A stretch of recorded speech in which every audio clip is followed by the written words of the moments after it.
When a desperate young cowboy marries a wealthy 70-year-old woman to save his family ranch, he never expects to discover she's harboring a life-changing secret that will transform both their futures. Could the mysterious locked room in Eleanor's mansion hold the truth that connects their pasts in ways Jake never imagined? The smell of dirt and cow dung filled Jake Calloway's nose as he fixed the broken fence on his family's ranch. At 28 years old, his once white t-shirt was now yellow with sweat stains. His worn-out boots had holes, and his jeans were faded from too many washes. The hot Texas sun beat down on his tan neck as he hammered the last nail into place. Jake wiped his forehead with his sleeve and looked at the dry land around him. No rain had fallen for months. The cattle were getting skinny, and the grass was turning brown. Money was tight, tighter than it had ever been before. "Jake, come quick!" His younger sister Lily ran toward him, her pigtails bouncing with each step. "There's a fancy car coming up the driveway." Jake squinted at the cloud of dust in the distance. A shiny black car was indeed making its way to their humble home. Nobody with a car that nice ever came to visit them. "Go tell Pa," Jake said, putting down his hammer. His heart raced with worry. Was it the bank man coming to take their home away? By the time Jake reached the porch, the car had stopped. The driver, wearing a black suit and hat, opened the back door. Out stepped an old woman dressed in clothes fancier than anything Jake had ever seen up close. Her white hair was styled perfectly, and she wore rings with stones that sparkled in the sunlight. "Eleanor Blackwood," his father whispered with surprise. "What in tarnation is she doing here?"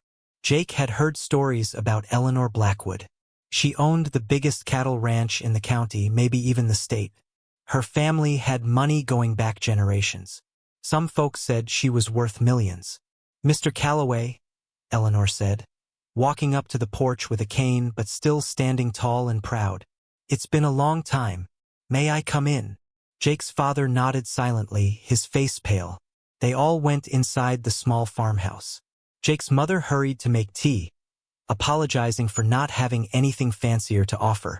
"I'll get right to the point," Eleanor said, sitting on their old couch like it was a throne. "I know the bank is about to take your ranch."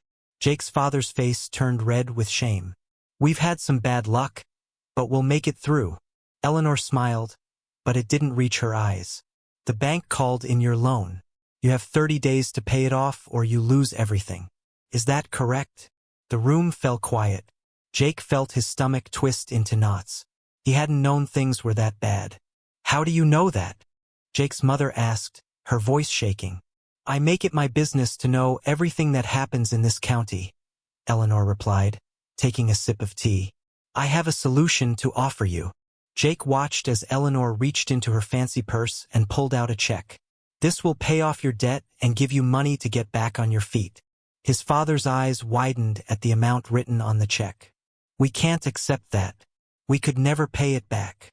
"I'm not offering a loan," Eleanor said. Her sharp eyes turned to Jake. "I'm offering a deal." The way she looked at him made Jake feel like a prize cow at auction. He shifted uncomfortably in his chair. "What kind of deal?" he asked. Eleanor smiled slowly. "Marriage." The word hung in the air like a thundercloud. Jake's mother gasped. "You can't be serious," Jake's father said, standing up. "He's 28, and you're 70. Eleanor finished for him. "Yes. I'm well aware of my age, thank you." Jake found his voice. "Why would you want to marry me?" Eleanor's eyes softened for just a moment. "I have my reasons, but here are the terms. 1 year of marriage. You move into my home. You attend social functions with me. You be a proper husband in public. At the end of the year, the marriage ends, and you keep $500,000. Jake's sister dropped her glass of water. The crash echoed through the stunned silence. "This is crazy," Jake's mother whispered. "This is business," Eleanor corrected. "Your son gets a better future. I get what I want. You keep your family home." Jake looked at the pictures on the wall. 4 generations of Calloways who had worked this land. He thought about his father's hands, cracked and bleeding from trying to save what was theirs.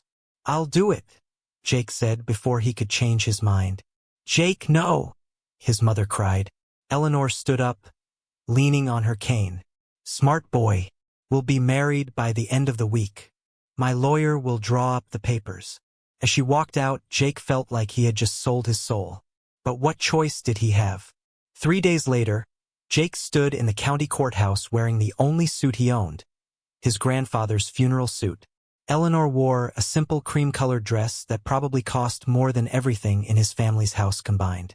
Do you, Jacob Calloway, take Eleanor Blackwood to be your lawfully wedded wife? The judge asked. Jake swallowed hard. I do. The words felt like rocks in his mouth. His family watched from the back row, their faces a mix of shame, worry, and relief. The check that would save their ranch was already in his father's pocket. After the quick ceremony, Eleanor's driver took them to her mansion. Jake had never seen a house so big. It looked like it could fit his family's farmhouse inside it 10 times over. Welcome home, Eleanor said as staff members lined up to greet them. Their eyes were curious and judging. Jake felt like an animal in a zoo. That night, Jake sat alone in a bedroom bigger than his family's entire house. Eleanor had her own room down the hall. On the bedside table was a wedding gift from her, a gold watch worth more than his truck. Jake looked out the window at the miles of perfect green grass and fat cattle. All this wealth, and yet something felt empty about it all. Back in his room, he found a photo album on the shelf. Inside were pictures of Eleanor when she was young, beautiful, and smiling. In one photo, she stood next to a man who looked at her with love in his eyes. Jake wondered what had happened to that man. And he wondered what secrets Eleanor was hiding behind her businesslike smile. As he fell asleep in the softest bed he'd ever felt, one question kept running through his mind. What had he gotten himself into? The morning sun streamed through silk curtains Jake had forgotten to close. For a moment, he didn't know where he was. The king-sized bed with its cloud-soft mattress felt nothing like his lumpy twin back home.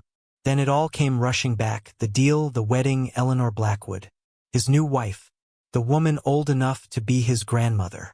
A soft knock at the door made Jake pull the sheets up to his chest. Even though he was wearing pajamas Eleanor's staff had laid out for him. Come in, he called, his voice still rough with sleep. A woman in a crisp black uniform entered carrying a silver tray. Good morning, Mr. Calloway. I'm Ms. Winters, the head housekeeper. Breakfast is served. She set the tray across his lap. The meal looked like something from a fancy restaurant. Eggs that weren't just scrambled, bacon cooked just right, and fruits arranged like a picture. Where's Eleanor? Jake asked, awkwardly picking up a fork that felt too delicate for his calloused hands. Mrs. Blackwood has already eaten and left for her morning appointments, Ms. Winters replied coldly. She asked me to inform you that Mr. Peterson will arrive at 10 to measure you for your new wardrobe.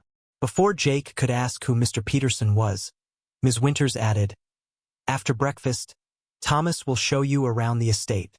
Her eyes narrowed slightly. There are certain areas that are private. Those will be pointed out to you. The way she looked at him made Jake's appetite disappear. She clearly thought he was just after Eleanor's money. Well, he was, but not for himself. For his family. After breakfast, Thomas, a young man about Jake's age but with much softer hands, gave him a tour that took nearly 2 hours. The mansion had 27 rooms, 6 bathrooms, a library filled with books Jake could never hope to read in a lifetime, and artwork that probably cost more than all the cattle his family had ever owned. And this is the East Wing, Thomas said as they walked down a long hallway. Mrs. Blackwood's private quarters are through that door. No one enters without her permission. Jake nodded, but his eyes caught something at the end of the hall. A door with an unusual lock. What's in there? He asked. Thomas's friendly demeanor changed instantly. That room is strictly off-limits. Mrs. Blackwood's orders. Jake wanted to ask more, but Mr. Peterson arrived with measuring tape and fabric samples. The next 3 hours were spent being poked and prodded like a pincushion as the tailor measured him for suits, casual wear, and even swimming trunks for the pool Jake hadn't known existed until that morning. Mrs. Blackwood has requested an entirely new wardrobe for you, Mr. Peterson explained. Something more fitting for a man of your new position. Jake felt his face burn with embarrassment. Were his old clothes really that bad? Late in the afternoon, Eleanor finally returned. She looked tired, her face paler than it had been at the wedding. When she saw Jake in the living room, she straightened up and the weakness vanished from her eyes. "I see you're settling in," she said, removing her gloves. "There's a dinner party tonight. The Hendersons, important business partners. Your new clothes should arrive in time." Jake cleared his throat. "I called my family today. Wanted to make sure they were okay." Eleanor's face softened for just a second. "Of course. You should invite them for dinner next week." "Really?" Jake hadn't expected that. "This arrangement works best if we appear to be a normal, if unusual couple," Eleanor explained practically. "Family visits would be expected." Just then, Ms. Winters entered the room. "Mrs. Blackwood," Dr. Simmons called. "He wants to move tomorrow's appointment earlier." Eleanor's body tensed. "Thank you, Ms. Winters. I'll call him back privately." Jake noticed the concerned look Ms. Winters gave Eleanor. "Is everything okay? Are you sick?" "Just routine checkups," Eleanor replied too quickly. "At my age, doctors fuss over everything."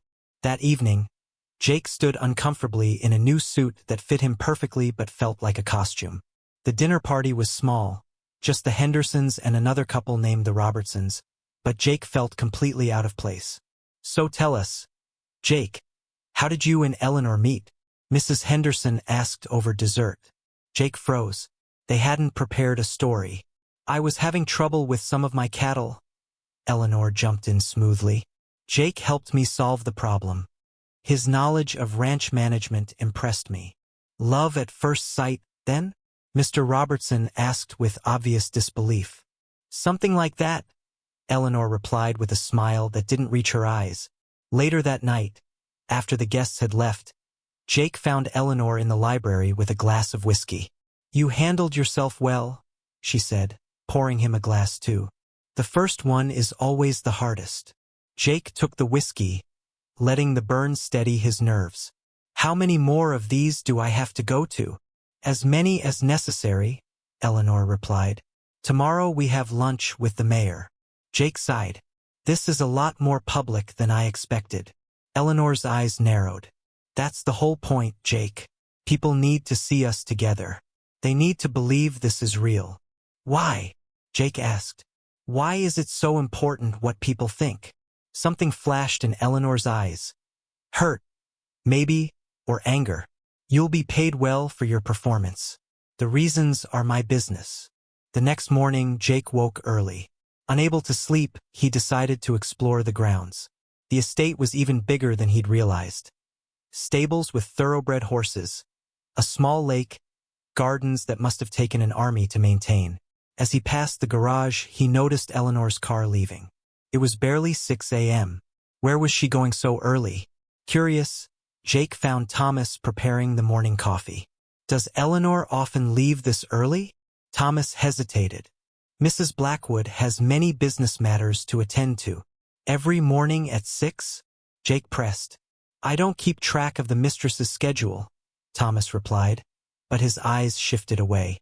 Later that day, after an uncomfortable lunch with the mayor, who clearly thought Jake was a gold digger, Jake wandered into Eleanor's study while she was on a phone call in another room. He hadn't meant to snoop, but a folder labeled estate planning updated caught his eye. Inside were legal documents, property transfers, bank account changes. Eleanor was moving her assets around, and recently, all the paperwork was dated within the last month. "What are you doing?" Eleanor's sharp voice made Jake jump. "I was looking for you," he lied, closing the folder. "I wanted to ask about dinner tonight." Eleanor's eyes went to the folder, then back to him. "Dinner is at 7. Ms. Winters will inform the chef of any dietary preferences you have." She walked to her desk and put the folder in a drawer. Locking it with a small key, she then slipped into her pocket. The same pocket that Jake noticed held another key, one that might fit the mysterious locked room in the East Wing. "Is there something wrong with your health?" Jake asked directly. "All these doctor visits, the estate planning." Eleanor's face hardened. "Our arrangement doesn't include sharing personal matters. Remember your place here, Jake." Her words stung more than they should have. After all, this was just business, wasn't it? That night, Jake couldn't sleep. Something was going on with Eleanor. Something serious. And whatever it was, it had something to do with their sudden marriage. Restless, he wandered the halls of the mansion. Without planning to, he found himself in the east wing, standing before the locked door. The house was silent except for the ticking of the grandfather clock downstairs. Jake pressed his ear to the door but heard nothing. What secrets was Eleanor keeping behind this locked door? And why did he care so much? As he turned to leave, a floorboard creaked. Jake froze, then relaxed when no one appeared. But as he headed back to his room, he couldn't shake the feeling that someone had been watching him. That in this house of secrets, he wasn't the only one looking for answers. The mansion's silent corridors echoed with Jake's boots as the staff watched him warily. Head housekeeper Ms. Winters had particular contempt for him, whispering "gold digger" when she thought he couldn't hear. Eleanor kept disappearing for medical appointments without explanation, returning exhausted. When Jake discovered a locked room in the east wing, Eleanor's usual warmth vanished. "Some doors stay closed, Cowboy," she snapped, pocketing the key. That night, Jake found a mysterious ledger in the library. Properties transferring ownership at an alarming rate, all dated within the next month. Why was Eleanor liquidating her assets so urgently? Glass clinked against the crystal as Jake tugged at his too-tight collar. The Blackwood Charity Gala sparkled around him like something from a dream, or maybe a nightmare. He'd never seen so many diamonds in one room. Ladies with perfect white smiles whispered behind jeweled hands as he passed. 300 rich folks had paid $5,000 each just to eat tiny food and gossip. And here he was, 10 days into his marriage to Eleanor Blackwood, feeling like a coyote that had wandered into a perfume shop. "Smile, darling," Eleanor whispered, squeezing his arm. Despite being 70 years old, she looked striking tonight. Her silver hair was swept up elegantly, and her deep blue dress matched the famous Blackwood sapphires at her throat. "They're all waiting for you to trip up." Jake nodded, trying to stand taller. The new suit Eleanor had bought him cost more than his truck. "I feel like a prize bull at auction." "Nonsense. You're far more handsome," Eleanor replied with a wink that made her look decades younger. "Now, I must speak with the mayor about the children's hospital donation. Can you manage for 10 minutes without me?" Before Jake could answer, she glided away, leaving him stranded in a sea of strangers who all seemed to know exactly who he was. "Drink, sir?" A waiter appeared with a tray of champagne. Jake grabbed a glass gratefully. "Thanks, buddy." The waiter's expression didn't change, but something in his eyes made Jake feel even more out of place. Great. Even the hired help looked down on him. "So you're the cowboy who lassoed our Eleanor."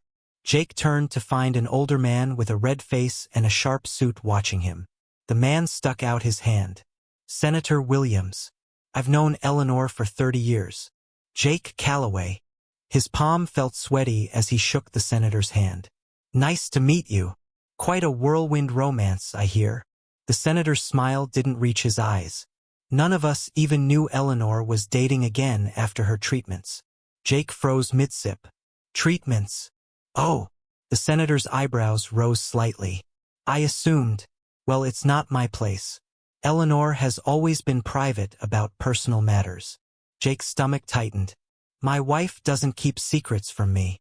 The senator's laugh was like sandpaper. "My boy, Eleanor Blackwood has been keeping secrets since before you were born.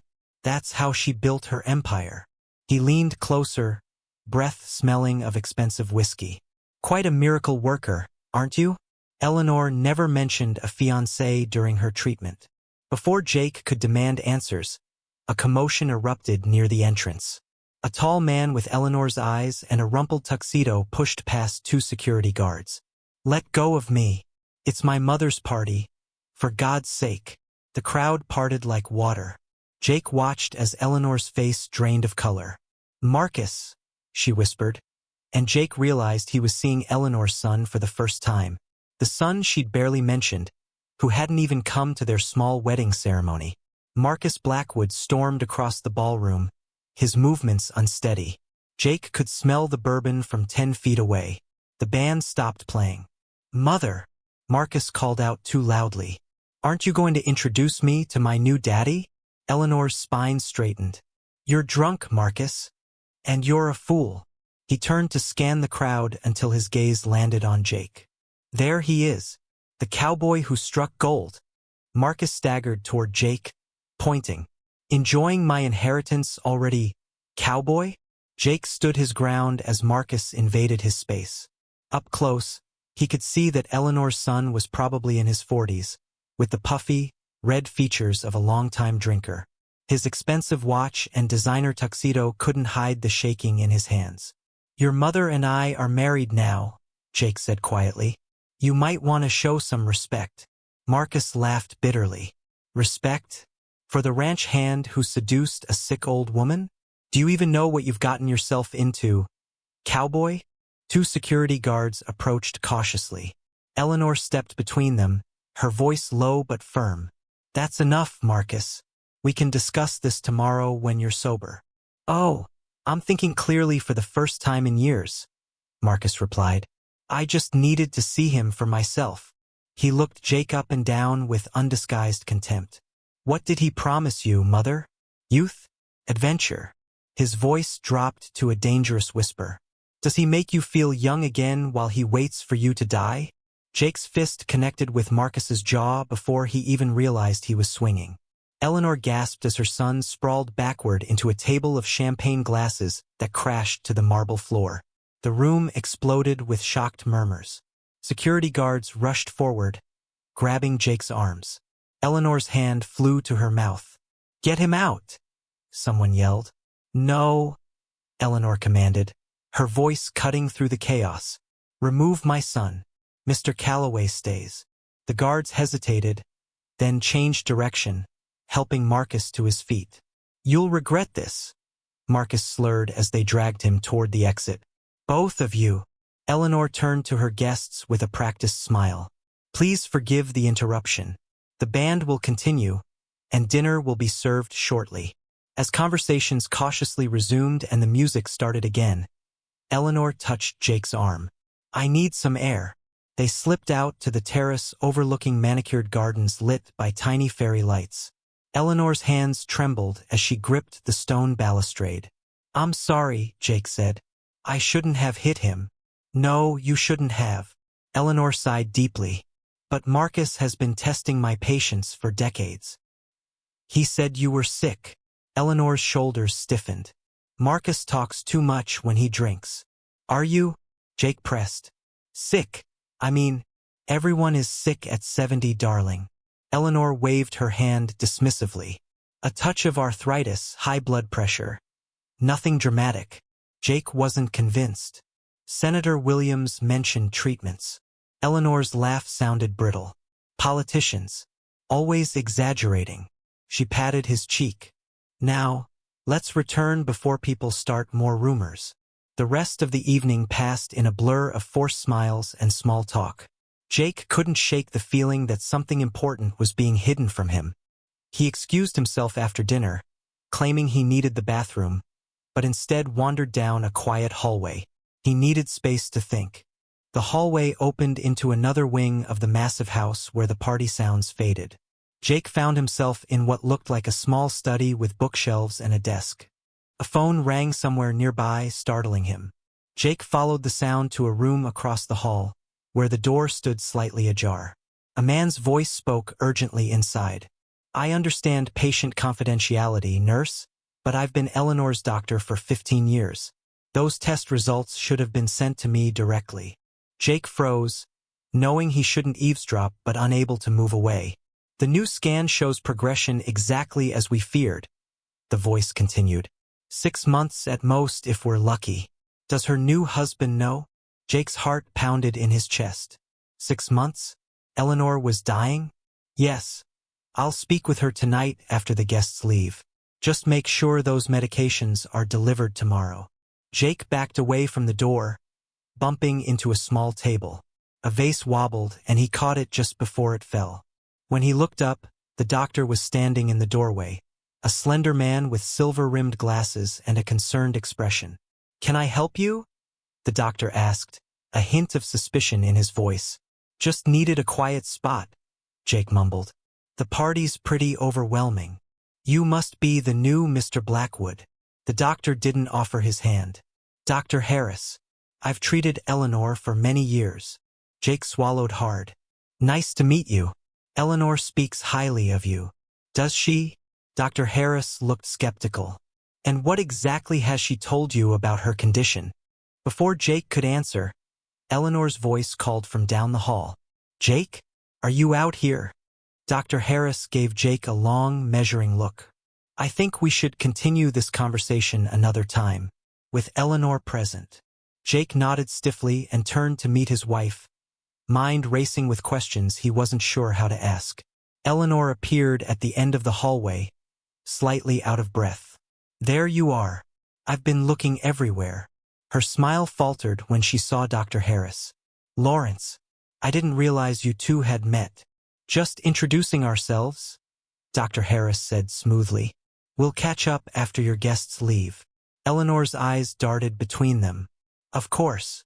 As Dr. Harris walked away, Eleanor linked her arm through Jake's. Come back to the party, darling. People are asking for you. Eleanor, Jake said quietly. We need to talk.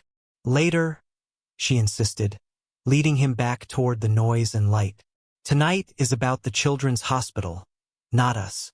The next few hours stretched endlessly as Jake played his part, smiling and nodding while his mind spun with questions. When the last guest finally left around midnight, Eleanor looked exhausted. The sparkle had left her eyes, and Jake noticed for the first time how thin her wrists were, how carefully she moved. Dr. Harris waited in the library with a grim expression. Eleanor shot Jake a look that clearly asked for privacy, but he stood his ground. Whatever you have to say to my wife, you can say to me too. Eleanor sighed. Jake, please. No more secrets, Eleanor. What's going on? Dr. Harris cleared his throat. The new scans confirm what we suspected. The treatments aren't working as hoped. Eleanor sank into a leather chair, suddenly looking every one of her 70 years. How long? 6 months. Perhaps a bit more with aggressive treatment. Jake felt like the floor was tilting beneath him. 6 months until what? Someone tell me what's happening. Cancer, Eleanor said simply. Stage 4 pancreatic with metastasis to the liver. I was diagnosed 8 months ago. 8 months. Jake struggled to process this. Before we even met. Eleanor wouldn't meet his eyes. Yes. Why didn't you tell me? Jake's voice rose. Were you ever going to tell me? I wanted to, Eleanor said softly. When the time was right. And when would that be? Jake demanded. At your funeral? Dr. Harris interrupted. There are still options we can discuss. Clinical trials, experimental treatments. No, Eleanor said firmly. We've discussed this. I won't spend my remaining time sick from treatments that only buy weeks. Quality over quantity, Lawrence. Jake paced the room, trying to control his anger. So our marriage, was it just some kind of bucket list item? Marry a younger man before you die. That's hardly fair, Dr. Harris said. It's all right. Eleanor held up her hand. Jake has a right to be upset. She reached into her evening purse and pulled out a small prescription bottle. I need my medication. This day has been too much. As she tried to open the bottle, her hands trembled violently. The bottle slipped from her fingers, scattering pills across the polished floor. Eleanor swayed dangerously, and Jake rushed to catch her as she collapsed. Eleanor, he called, lowering her gently to the sofa. Doctor. Dr. Harris knelt beside her, checking her pulse. She's exhausted herself. Help me get her to bed. Together they carried Eleanor to her bedroom, where the housekeeper, Ms. Winters, waited with obvious concern. Jake paced outside in the hallway while the doctor and Ms. Winters tended to Eleanor. After what felt like hours, Dr. Harris emerged. She's sleeping now. The medication will help her rest. Why didn't anybody tell me? Jake asked, his voice cracking. I'm her husband. Dr. Harris studied him carefully. Eleanor has always been intensely private about her health. And forgive me for saying so, But a marriage of 10 days doesn't compare to decades of friendship and trust. The implication stung. You think I married her for her money, didn't you? Dr. Harris asked bluntly. A struggling cowboy suddenly marries a dying billionaire? The math isn't complicated. Jake stepped closer, his hands clenching into fists. You don't know anything about us. I know Eleanor deserves peace in her final months, Dr. Harris replied evenly. Whether you're part of that peace or just another stress she doesn't need remains to be seen. Before Jake could respond, Ms. Winters emerged from Eleanor's room. She's asking for you, Mr. Calloway. Jake entered the dimly lit bedroom. Eleanor lay against white pillows, looking small and fragile. Her makeup had been removed, revealing age spots and wrinkles usually hidden by expert application. Without her jewelry and fine clothes, she looked like any elderly woman fighting a losing battle. Come sit. She patted the bed beside her. Jake perched awkwardly on the edge. Why, Eleanor? Why marry me if you knew you were dying? Eleanor reached for his hand. Her fingers felt cool and paper-thin. I've lived with death hanging over me for months. I was tired of waiting, tired of pity.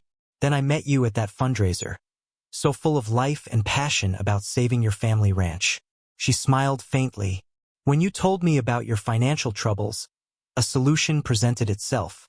So it was just business after all, Jake said bitterly.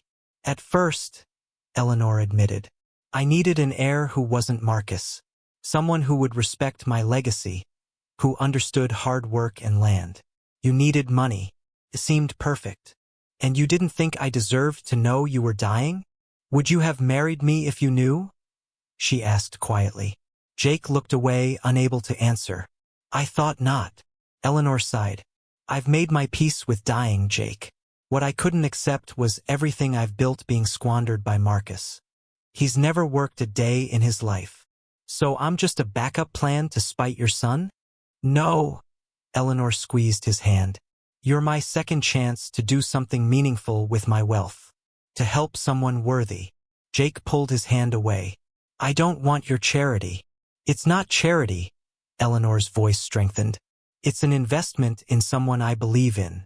You remind me of... She trailed off, closing her eyes briefly. Jake waited, but she didn't continue.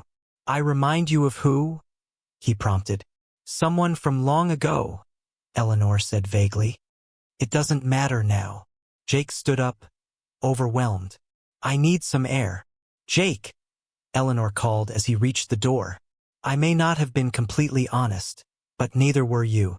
We both entered this marriage with our own agendas. Perhaps we can still make the best of the time that's left. Her words followed him as he strode through the silent house and out into the garden. The night air was cool against his flushed face. Jake dropped onto a stone bench, head in his hands. 6 months. His wife of 10 days had 6 months to live. And she'd known it all along. Jake wasn't sure how long he sat there before he heard footsteps on the gravel path.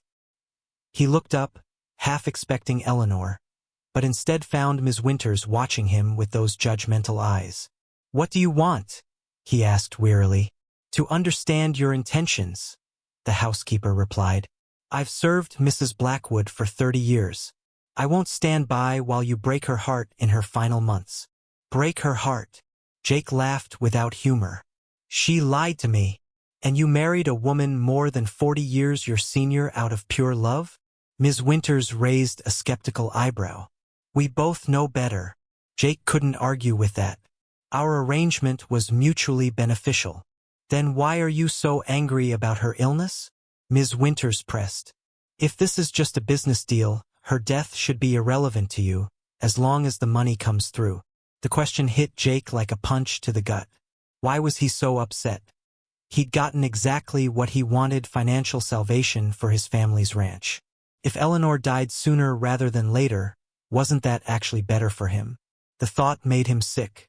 I'm not a monster, he said quietly. I never wanted her to suffer. Ms. Winters studied him for a long moment. Perhaps there's hope for you yet, Mr. Calloway. She turned to leave, then paused. Eleanor has never been just a rich old woman, you know. In her day, She built an empire from nothing while raising a child alone. She's survived things that would break most people. What things? Jake asked. But Ms. Winters just shook her head. That's her story to tell, not mine. If she chooses to trust you with it. She walked away, adding over her shoulder, "Don't prove her wrong about you." Jake remained in the garden until dawn, wrestling with emotions he couldn't name. When he finally returned to the house, he found Eleanor in her study, already dressed and working despite the early hour. "You didn't sleep," she observed without looking up from her papers. "Neither did you," he countered. Eleanor put down her pen. "Sleep is a luxury I can no longer afford. Too much to do, too little time." Jake noticed the ledger on her desk, the same mysterious ledger he'd glimpsed days earlier. "What are you working on so urgently?" Eleanor hesitated, then pushed the ledger toward him. "See for yourself." Jake flipped through pages of property transfers, stock sales, and asset liquidations. "You're selling everything." "Not everything. Just converting to cash where possible." Eleanor rubbed her temples. "Easier to transfer quickly when the time comes." "To Marcus." "Some," Eleanor admitted. "Despite his flaws, he is my son. But most will go to various foundations. And to you, of course." Jake closed the ledger, uncomfortable. "I didn't marry you to watch you die, Eleanor." "No," she agreed softly. "But that's what will happen anyway." Their eyes met across the desk, an unexpected moment of complete honesty between them. "What do we do now?" Jake asked. Eleanor smiled tiredly. "Now we make the most of whatever time remains. And perhaps," she hesitated, "perhaps we can both stop pretending this is only about money." Before Jake could respond, the phone rang. Eleanor answered, her expression darkening as she listened. "I see. Yes. Thank you for letting me know." She hung up slowly, her hands trembling slightly. "What is it?" Jake asked. "Marcus," Eleanor said tightly. "He's hired investigators to look into our marriage. He's challenging the will." Jake's stomach dropped. "Can he do that?" "He can certainly try." Eleanor rose from her chair with determination. "But I've been preparing for this battle longer than you've been alive, Jake Calloway." She walked to a bookshelf and removed a small key hidden behind a first-edition novel. "There's something I need to show you.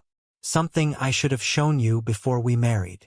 Jake followed her through the house to the locked room in the east wing, the one she'd forbidden him from entering. Eleanor's hand shook slightly as she fitted the key into the lock. "Whatever you see in here," she said seriously, "remember that the past is complicated, and people make mistakes for reasons that seem right at the time." The door swung open, revealing not the dark secrets Jake had imagined, but a room filled with photographs, newspaper clippings, and mementos. An entire wall was covered with pictures of a ranch that looked strangely familiar. In the center of it all hung a large framed photograph that made Jake's blood run cold. It showed a much younger Eleanor standing beside two men, one of whom was unmistakably Jake's father. "What is this?" Jake whispered, stepping closer to the photo. "How do you know my father?" Eleanor closed the door behind them. "That, Jake, is what Marcus is about to discover. And it changes everything." The sound of shattering glass jolted Jake awake. He shot up from the worn leather chair beside Eleanor's bed, where he'd been keeping watch since her collapse at the gala. His wife of just 10 days lay still beneath silk sheets, her chest rising and falling with each labored breath. The pill bottle that had tumbled from her purse now sat on the nightstand, its medical name too long for Jake to pronounce. "Everything all right in there?" Jake called out, hurrying toward the noise down the hall. He found Mabel, the youngest maid, frantically picking up pieces of a broken vase. Her eyes widened with fear when she saw him approaching. "I'm sorry, Mr. Calloway. I was dusting and—" "It's okay," Jake said, kneeling to help. "And please just call me Jake. Mr. Calloway was my father." Mabel relaxed slightly.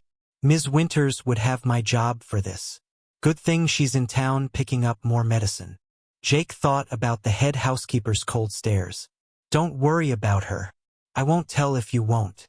As they cleaned up together, Jake noticed Mabel glancing at him curiously. "Something on your mind?" he asked. "It's just—" Mabel hesitated. "You're not what we expected." Jake smiled sadly. "A gold-digging cowboy taking advantage of a rich old lady? Mrs. Blackwood. I mean Mrs. Calloway now. She's been alone so long. When she announced she'd married a man your age." Mabel shrugged. "But you really seem to care about her." "I do," Jake said, surprising himself with how true it felt. In just 10 days, Eleanor had become more than a business arrangement to him. He respected her sharp mind and dry humor. And now, knowing she was sick, possibly dying, left him feeling hollow inside. "There's something you should know," Mabel whispered, looking around nervously. "Ms. Winters had me cleaning the greenhouse yesterday. I found something Mrs. Calloway wouldn't want thrown away." Jake followed Mabel through the sprawling mansion, their footsteps echoing on marble floors. Morning sunlight streamed through tall windows, highlighting gilded picture frames and antique furniture. The contrast between this palace and his family's modest farmhouse still made Jake's head spin.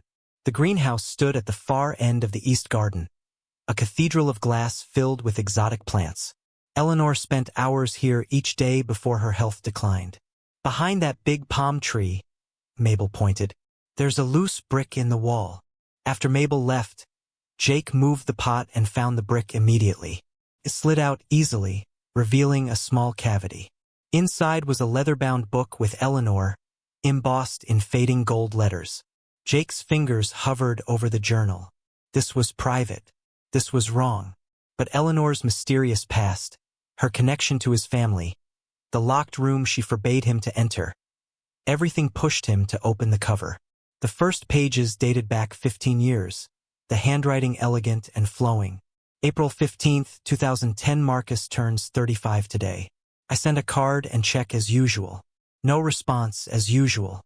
15 years of silence from my only son. When did ambition consume everything else in my life? Building this empire cost me the only person who mattered. Jake sat on a stone bench, surrounded by greenery and trickling water from the small fountain. The peaceful setting contrasted with the turmoil in Eleanor's words. He flipped forward several years.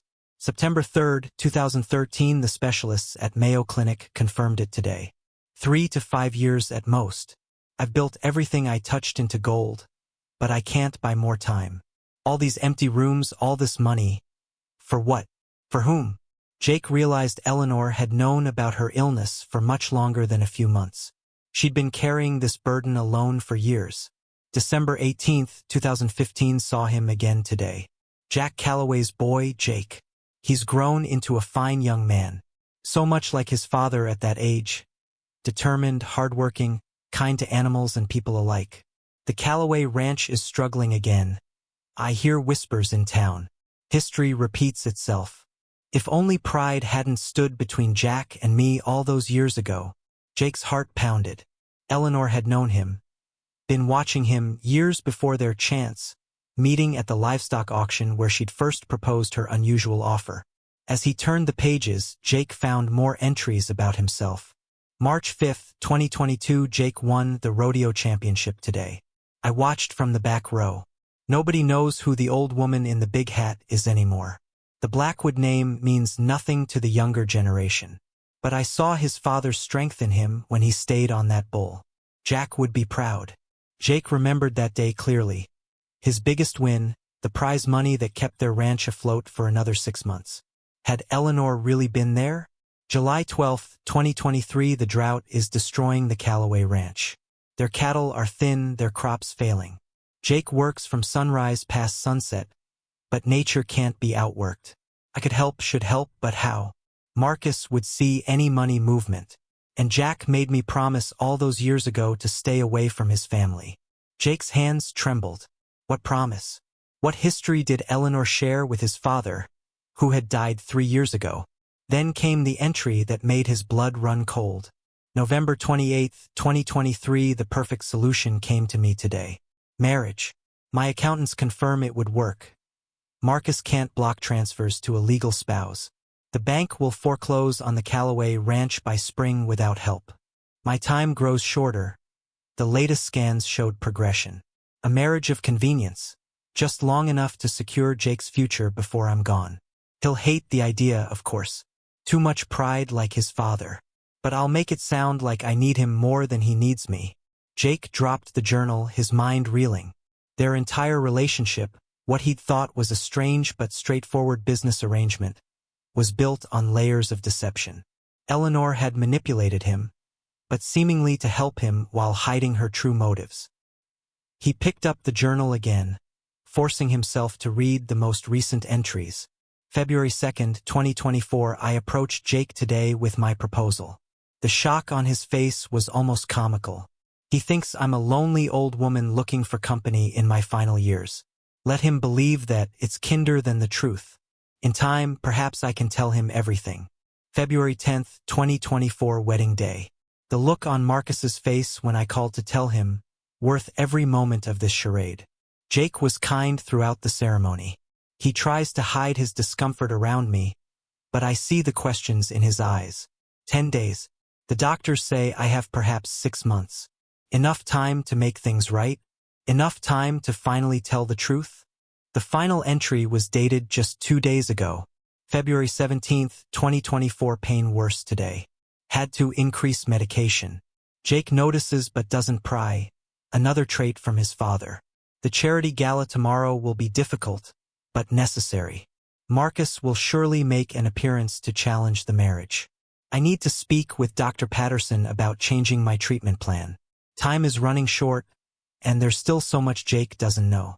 Jake closed the journal, his mind swimming with questions. As he moved to return it to its hiding place, a faded photograph slipped from between the back pages, falling to the greenhouse floor. The yellowed image showed a much younger Eleanor, perhaps in her late 30s, her arm linked with a handsome cowboy Jake recognized immediately. His father, Jack Calloway. They stood in front of the Calloway ranch house, smiling broadly. At their feet sat a small boy of about 5 with unruly hair and a missing front tooth. Jake himself. He flipped the photo over. Written in faded ink. Jack, Eleanor, and little Jake. The almost family. Summer 1999. Almost family? Jake whispered to the empty greenhouse. The crunch of gravel outside alerted him to someone's approach. Jake quickly returned the journal to its hiding place and pocketed the photograph.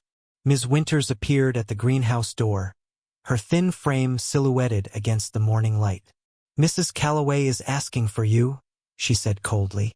"The doctor has arrived." Jake nodded, his mind still processing everything he'd discovered.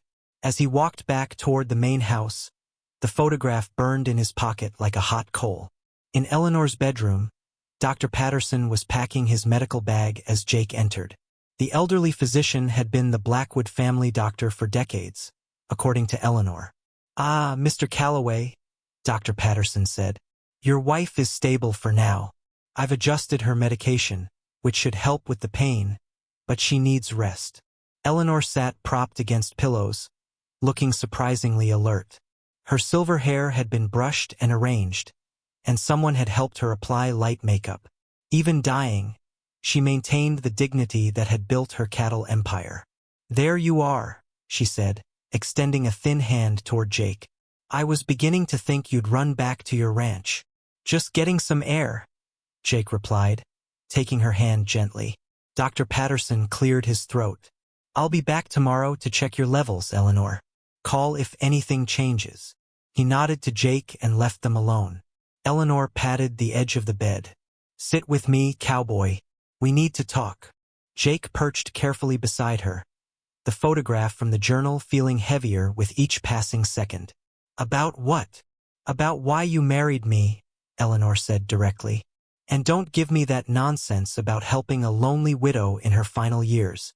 Jake studied her face, the sharp intelligence in her eyes that age hadn't diminished, the proud set of her jaw. In that moment, he made a decision. "Why don't you tell me why you married me instead?" he countered, pulling out the photograph and placing it on the bed between them. Eleanor's eyes widened momentarily before her expression settled into resignation. She picked up the photo with trembling fingers. "Where did you find this?" "In your journal," Jake admitted. I know I shouldn't have. You're right. You shouldn't have, Eleanor said sharply. Then her expression softened. But perhaps it's time for truth between us. She traced the outline of Jack Calloway's face in the photograph. Your father was the love of my life, Jake. The words hung in the air between them like smoke. But my mother, Jake began. Sarah was a wonderful woman. Your father loved her very much, Eleanor said quickly. This was before they met. Jake tried to process this information. You and my dad were together for nearly 2 years, Eleanor continued. This was after my husband died, leaving me with Marcus and the beginnings of what would become the Blackwood Empire. Your father worked as my ranch foreman. Why didn't he ever mention you? Pride, Eleanor said simply. When things ended between us, they ended badly. I wanted him to come work for me permanently, to help me build something great. He wanted his own ranch to build his own legacy. Neither of us would bend. And I was, what? Just a child who knew you back then? Jake asked, pointing to his younger self in the photo. Eleanor's eyes took on a faraway look. You adored Jack, followed him everywhere, even before. Before what? Jake pressed. A coughing fit seized Eleanor, cutting off her words. Jake quickly poured water from the bedside pitcher and helped her drink. That's enough for now, he said gently. You need rest. No, Eleanor insisted, gripping his arm with surprising strength. I've waited too long already. You deserve. The bedroom door swung open, and Marcus Blackwood strode in, his expensive suit immaculate, his face flushed with anger. Behind him trailed a nervous-looking man carrying a briefcase. Mother, Marcus said coldly, I see you're well enough for visitors. Good. This is Mr. Reynolds, my attorney. We're here to discuss this sham of a marriage. Jake stood protectively beside Eleanor's bed. This isn't the time. It's exactly the time, Marcus cut in. Before she gives away my inheritance to a fortune-hunting cowboy. Eleanor squared her shoulders. Marcus, you will speak to my husband with respect in my house. Your house? Marcus laughed bitterly. The house my father built? The empire his money started? And now you're giving it to him. He pointed accusingly at Jake. You know nothing about what I'm doing or why, Eleanor said. Her voice, though weak, carried authority. I know enough, Marcus spat. Mr. Reynolds has been investigating your new husband. Shall we talk about how convenient it is that you married just days before changing your will? Jake looked at Eleanor in surprise. You changed your will? Eleanor's face remained impassive. My attorney will be arriving shortly. We can discuss all of this like civilized people. Marcus stepped closer. Did he know about the cancer before he married you? Did he know you have months, not years? Tell me, Cowboy, what's the price tag on your dignity? Jake's fists clenched, but he remained still. I suggest you leave now, before you say something you'll regret. Oh, there's plenty I regret, Marcus said bitterly, like not challenging her mental competence the moment I heard about this farce. That's enough. Eleanor's voice cracked like a whip. Marcus, wait downstairs. Jake, please give us a moment. Jake hesitated, not wanting to leave her alone with her furious son. It's all right, Eleanor assured him. This conversation is 15 years overdue. Reluctantly, Jake left the room, the mysterious photograph still clutched in his hand. As he closed the door, he heard Eleanor say, Marcus, there's something you need to know about Jake Calloway. Jake stood in the hallway, torn between respect for Eleanor's privacy and the burning need to know what connection tied him to the Blackwood family. What secret was Eleanor finally ready to reveal? And why had his father never spoken of his relationship with one of the wealthiest women in the state? The locked room in the East Wing caught his attention again. If answers existed, perhaps they waited behind that forbidden door. Jake made his decision. While Eleanor and Marcus had their long overdue conversation, he would find the key and uncover the truth for himself. He headed toward Eleanor's study, where he'd seen her hide the key that first night. Whatever secret connected him to Eleanor Blackwood, whatever reason she'd chosen him for this strange marriage, He would discover it today. 10 days after saying "I do" to a dying woman, Jake Calloway was finally ready to learn why she'd really chosen him. The morning light cut sharp lines across Jake's tired face as he paced outside Ms. Winter's small cottage at the edge of the Blackwood property. His hands shook, not from the cold but from what he'd seen in Eleanor's journal. Names, dates, and places that made no sense yet seemed oddly familiar danced in his head. He knocked firmly, the sound echoing in the quiet dawn. Ms. Winters opened the door, her usual stern expression softening when she saw his troubled face. "I wondered when you'd come," she said simply, stepping aside to let him in. The cottage was modest but warm, filled with photos of the Blackwood family through decades. Eleanor young and smiling, Marcus as a boy, and strangely, tucked in the corner, what looked like Jake's father in his younger days. "You know why I'm here," Jake said. Not a question but a statement. "Eleanor's journal mentioned my father. There's a picture of them together at our ranch. And there's more things that don't add up. You've been with her for 40 years. You know the truth." Ms. Winters sighed, her shoulders dropping as if a heavy weight pressed down on them. She moved to her small kitchen, putting on a kettle. "Some truths need tea," she said quietly. Jake couldn't sit, his cowboy boots wearing a path on her worn rug. "I don't need tea.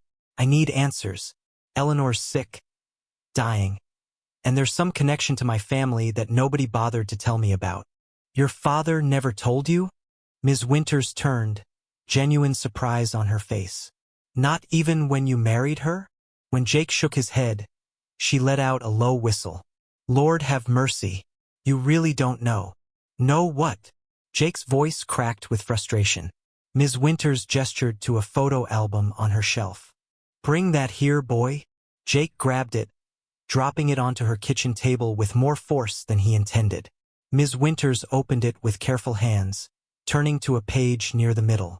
There, in faded color, stood a young Eleanor, beautiful, fierce, and radiant, beside a handsome man Jake recognized as his father 30 years younger. "They were business partners," Ms. Winters began, her finger tracing the edge of the photo. "More than that, really. Your father worked this land when old Mr. Blackwood still ran things. Best ranch hand they ever had. Eleanor was being groomed to take over the business, but she had dreams of modernizing, expanding. Your father had the same vision." The kettle whistled, and Ms. Winters rose to pour 2 cups of tea. Jake didn't touch his. "When old Mr. Blackwood died, Eleanor inherited everything. She and your father started working together, building what would become the Blackwood cattle empire. They were quite a pair, her money and his know-how." Ms. Winters took a sip of tea, her eyes distant with memory. "And they fell in love." Jake's throat went dry. "But my mother." "Not yet in the picture," Ms. Winters cut in. "This was before. Eleanor and your father were going to merge their operations. They were planning to marry." Jake slumped into a chair, struggling to process this information. "What happened?" "The drought of '92 happened. Worst in a century. Hit everyone hard, but your family's ranch suffered most. Eleanor offered to help, to save your family's land, but your grandfather was a proud man. Too proud." Ms. Winters shook her head. "He forbade your father from taking Blackwood charity, said he'd rather lose the ranch than be indebted to Eleanor. My grandfather died when I was little. I barely remember him. Stubborn to the end," Ms. Winters confirmed. "Your father was torn between loyalty to his family and his love for Eleanor. In the end, he chose family." Jake rubbed his temples, trying to make sense of this revelation. "But that doesn't explain the connection to me, or why Eleanor would marry me now after all these years." Ms. Winters reached across the table, her weathered hand covering Jake's. "There's more, Jake. Much more." She hesitated. "Your father didn't just leave Eleanor. He left her when she was carrying a child." The room seemed to tilt sideways. Jake gripped the edge of the table. "What are you saying? Your father met your mother or the woman you knew as your mother shortly after. They married quickly. Too quickly, some said." Ms. Winters' eyes were sad but direct. "You were born 7 months after their wedding. But nobody questioned it. Or if they did, they kept it to themselves. Jake stood up so fast he knocked over his untouched tea. That's not possible. My mother died giving birth to me. Everyone's told me that my whole life. The woman who died in childbirth was giving birth to your sister, who also didn't survive. You were already 3 years old. Ms. Winter's voice was gentle but firm. Your father and his new wife raised you as their own. I think they truly came to believe it themselves over time. Jake staggered back, memories fracturing and reforming. The lack of baby pictures. The way his father could never talk about his birth without changing the subject. The strange comments from old-timers at the feed store about how he had blackwood eyes. No, he whispered. That would mean. You need to look in Eleanor's study, Ms. Winters said, rising slowly. In the locked drawer of her mahogany desk. The key is in a false bottom of the blue vase. She keeps all the papers there. Jake was already heading for the door when Ms. Winters called after him. Jake! She never stopped loving either of you, your father or you. Even when she married Marcus's father, even when she built her empire. Everything she did was to make sure you'd be taken care of someday. Jake barely heard her, his boots pounding the gravel as he ran back toward the main house. The morning sun now high and harsh, exposing everything in its unforgiving light. Inside the mansion, he moved like a man possessed, ignoring the startled looks from the staff. Eleanor was still asleep, her medication ensuring she wouldn't wake for hours. The study door was unlocked. Eleanor had grown to trust him in their short marriage. The blue vase stood on a shelf, innocent and decorative. Jake appended it, finding the false bottom just as Ms. Winters had described. A small key tumbled out. His hands trembled as he approached the mahogany desk. The locked drawer opened smoothly, revealing a stack of folders and papers, meticulously organized. Birth certificates, legal documents, letters. Jake pulled out the top folder, opening it with shaking hands. Inside was an original birth certificate. Jacob Thomas Blackwood, born to Eleanor Blackwood and Thomas Calloway. No, Jake whispered again, but there it was in black and white. His birth date, the same he'd always known, but a different name, a different mother. He stumbled upon another document. Adoption papers, showing that Thomas and Sarah Calloway had legally adopted him when he was nearly 3 years old. Medical records showed Sarah had indeed been pregnant at the time of the adoption but had lost both herself and the baby during childbirth. In his grief, Thomas had apparently decided to raise Jake as if he'd been Sarah's child all along, erasing Eleanor from the story completely. A letter caught his eye, dated just after his supposed birth, written in Eleanor's elegant hand but never sent. My dearest Thomas, I understand your choice, though it breaks my heart. Your family comes first. It always has. I want you to know I don't blame you for choosing them over us. Your father needs you, and the ranch is your legacy. Our son will want for nothing. Marcus's father has agreed to the marriage, and my condition was that Jacob be provided for from afar. He will never know the truth, but he will never suffer. I've set up a trust that will ensure the Calloway Ranch survives any hardship, though it will come through channels you'll never connect to me. All I ask is that you love him enough for both of us. Forever yours, Eleanor. Jake sat heavily in Eleanor's chair, the letter clutched in his hand. Tears blurred his vision as pieces clicked into place. The mysterious loans that had saved their ranch during drought years. The college scholarship that had appeared when his father couldn't afford tuition. The buyer who purchased their cattle at above-market prices when times were tough. Eleanor had been there all along, watching from a distance, making sure he was cared for. A photo slipped from between the papers. Eleanor holding a baby, her face both joyful and heartbroken. On the back, in the same elegant handwriting, Jacob's first birthday. My beautiful boy. Jake laid his head on the desk and wept. For the mother he never knew he had. For the woman who had loved him from afar for 30 years. For the strange twist of fate that had brought them together in these final months of her life. The sound of a teacup rattling made him look up. In the doorway stood Ms. Winters, her face solemn. She visited your ranch every year on your birthday, she said quietly. watched from her car as you grew up, never interfered, never revealed herself. Just needed to see you were okay. Jake wiped his eyes with the back of his hand. Why tell me now? Why this elaborate scheme with the marriage? Marcus's father died 5 years ago. The prenuptial agreement that forbade her from contacting you expired with him. She's been planning how to approach you ever since. Ms. Winters moved into the room, straightening papers with familiar ease. Then came her diagnosis. 6 months, maybe less. She panicked. Needed to find a way to make sure you'd be taken care of when she was gone. The marriage, Jake said, understanding dawning. A way to give me half her fortune without raising questions. Ms. Winters nodded. She intended to tell you the truth gradually. Let you get to know her first, maybe even care for her a little.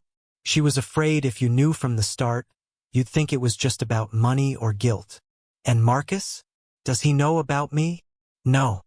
He knows his father wasn't her great love, but not about you specifically.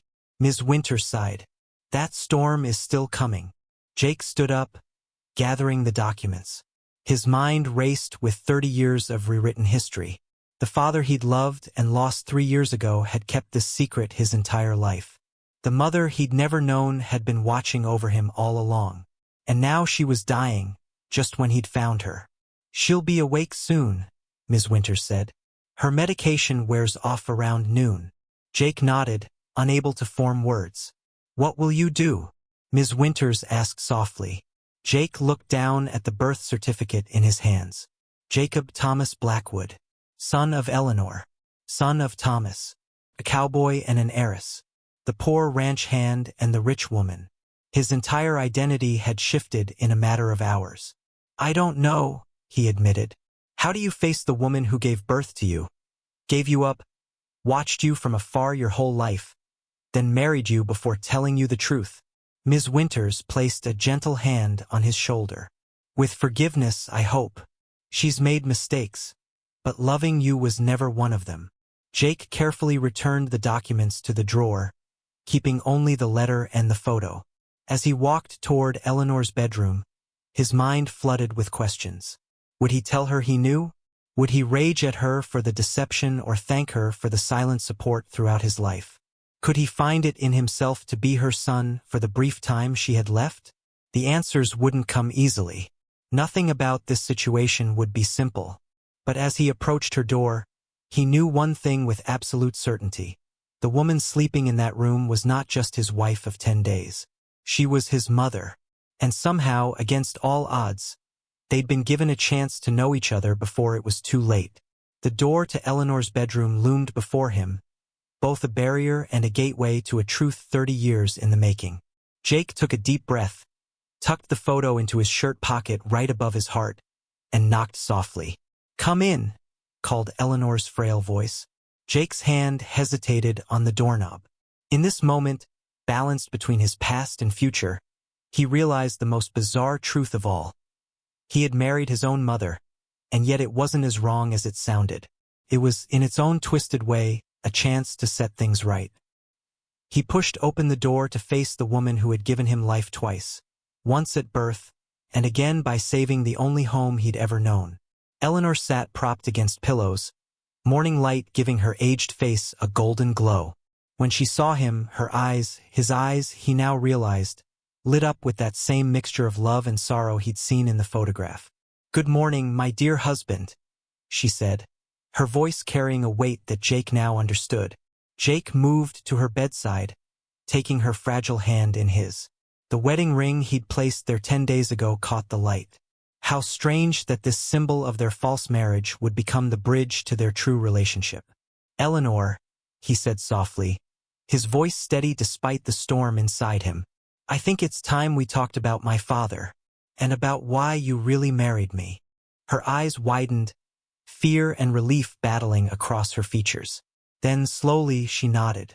Yes, she whispered. I believe it is. Outside the window, the vast Blackwood estate stretched toward the horizon, meeting the smaller Calloway ranch in the distance. 2 pieces of land separated by fences and decades of secrets, finally coming together through the truth that flowed between mother and son. The heavy oak doors of Eleanor's mansion burst open with a bang that echoed through the marble entryway. Marcus Blackwood stood there, his expensive suit wrinkled from travel, his face red with fury, and a thick folder of legal papers clutched in his white-knuckled grip. The peaceful afternoon that Jake had been spending with Eleanor, learning about her childhood on her father's first small ranch, shattered like glass. "Mother!" Marcus bellowed, his voice bouncing off the high ceilings. "Call your guard dogs off. Your staff tried to keep me out of my own family home." Jake rose from the sofa slowly, placing himself between the angry man and Eleanor, who remained seated but straightened her spine. The housekeeper, Ms. Winters, appeared at the doorway with worry etched across her face. "It's all right, Vivian," Eleanor said calmly. "My son has every right to visit, though his manners seem to have abandoned him." Marcus stormed into the living room, tossing the legal papers onto the antique coffee table with such force that Eleanor's teacup rattled in its saucer. "You think I didn't investigate this sham? This marriage is fraud." His finger jabbed toward Jake. This cowboy suddenly appears and marries my sick mother 10 days ago? The timing is suspicious to anyone with half a brain." Jake felt his jaw tighten but kept his voice level. "You might want to watch your tone when speaking to your mother." Marcus laughed bitterly. "Oh, now he's protective. How touching. How much is she paying you for this performance, ranch hand? Did you even know she's dying?"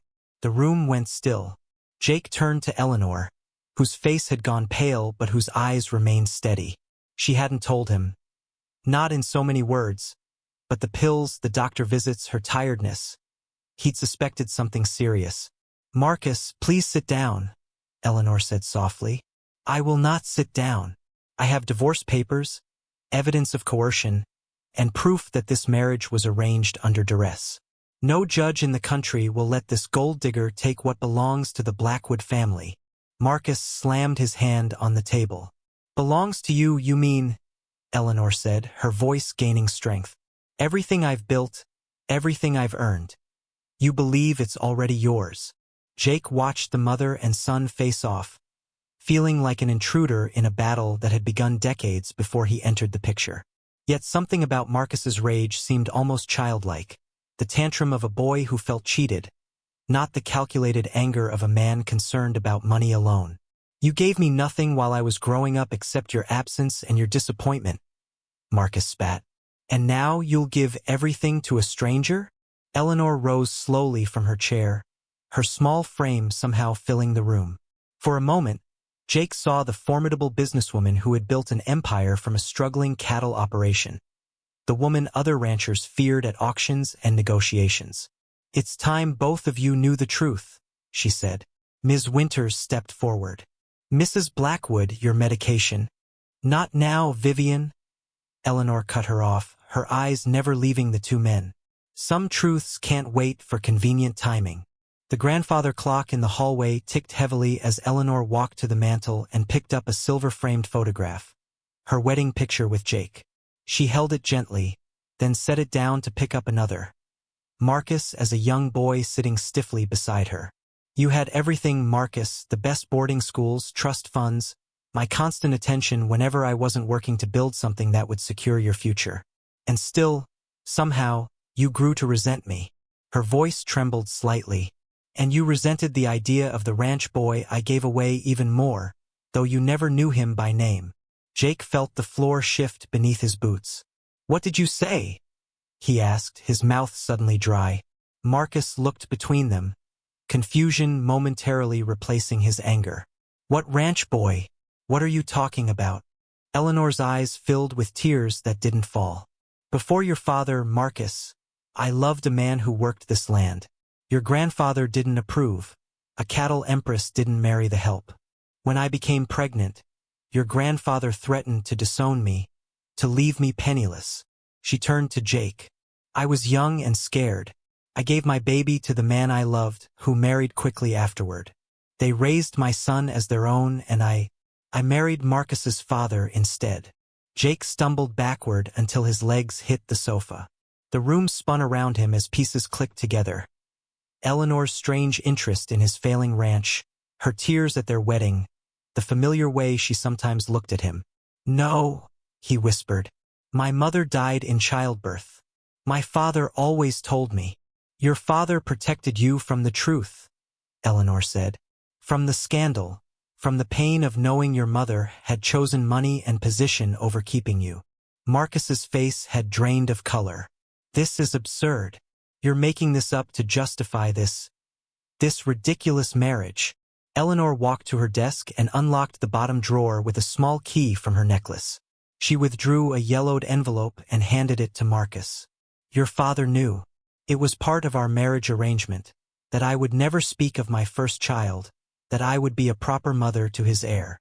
Marcus snatched the envelope and pulled out birth records, letters, and a faded photograph of a much younger Eleanor holding a newborn. His hands trembled as he read. All these years, Marcus's voice had lost its edge. The ranch visits, the strange interest in that failing property in the valley. It wasn't about land expansion at all, was it? Eleanor shook her head, then turned to Jake, who stood frozen. "I never stopped watching over you from a distance. When I heard about your financial troubles, I saw a chance to help you without revealing everything. The marriage was meant to be an arrangement, a way to secure your inheritance legally before I—" She didn't finish the sentence. "Before you die," Jake completed flatly. "Yes," she admitted. "I have 6 months, perhaps less. Pancreatic cancer, stage 4. The room fell silent again as the three of them absorbed the weight of these revelations. Jake felt like he was drowning, his entire identity shifting beneath him. Eleanor Blackwood wasn't just his elderly wife of convenience. She was his mother. The woman he'd believed dead for 28 years had been alive, wealthy, watching from afar. "I'm making amends before I die," Eleanor continued. "I've already changed my will. My estate will be divided equally between both my sons."